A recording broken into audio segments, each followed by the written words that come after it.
Taste the Daily.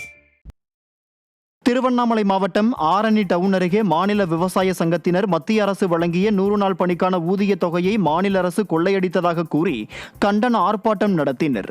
2025ஆம் ஆண்டு மத்திய அரசு 2999 கோடி நிதியை வழங்கிய நிலையில் தமிழக அரசு 4 மாத ஊதியத்தை வழங்காமல் 1 மாத ஊதியத்தை மட்டுமே வழங்கி மீதமுள்ள தொகையை கொடுக்கவில்லை என்று விவசாயிகள் தெரிவித்தனர்.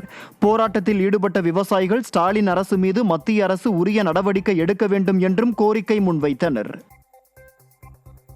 திருச்சி மாவட்டம் துறையூர் நகராட்சியில் 3 தலைமுறைகளாக வசித்து வரும் மக்களுக்கு பட்டா வழங்காமல் அதிகாரிகள் அலைக்கழித்து வருவதாக குற்றச்சாட்டு எழுந்துள்ளது. 20வது வார்டில் உள்ள காமராஜர் நகரில் 60க்கும் மேற்பட்ட குடும்பங்கள் பல ஆண்டுகளாக வசித்து வருகின்றனர். பட்டா வழங்க நீண்ட காலமாக அவர்கள் கோரிக்கை விடுத்து வந்த நிலையில் பட்டா வழங்காமல் அதிகாரிகள் அலைக்கழித்து வருவதாக கூறப்படுகிறது. இந்த நிலையில் விடிய அரசின் அதிகாரிகளை கண்டித்து வெள்ளிக்கிழமை வீடுகளில் கருப்பு கொடியேற்றும் போராட்டத்தில் ஈடுபட உள்ளதாக அப்பகுதி மக்கள் தெரிவித்திருக்கின்றனர். கடலூர் மாவட்டம் விருத்தாச்சலத்தில் ஒழுங்குமுறை விற்பனை மைய அதிகாரிகள் விவசாயிகள் விரோத போக்கை கடைபிடித்து வருவதை கண்டித்து சாலை மறியல் போராட்டம் நடைபெற்றதால் பரபரப்பு ஏற்பட்டது.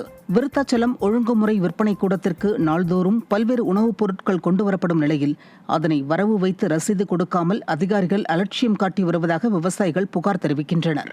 இதனால் விளைபொருட்களுக்கு உரிய விலை கிடைக்கவில்லை என கூறி பெண்கள் உட்பட விவசாயிகள் 200க்கும் மேற்பட்டோர் திடீரென சாலை மறியல் போராட்டத்தில் ஈடுபட்டனர்.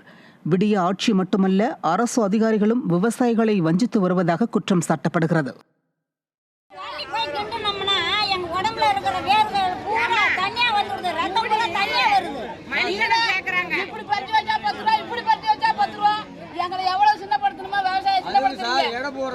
சரியான ஒரு விவசாயிக்கு மரியாதை 37 நாள் லாஸ்ட் நம்பர் எடை போடுறது நிர்ணயம் பண்ண ரேட்டு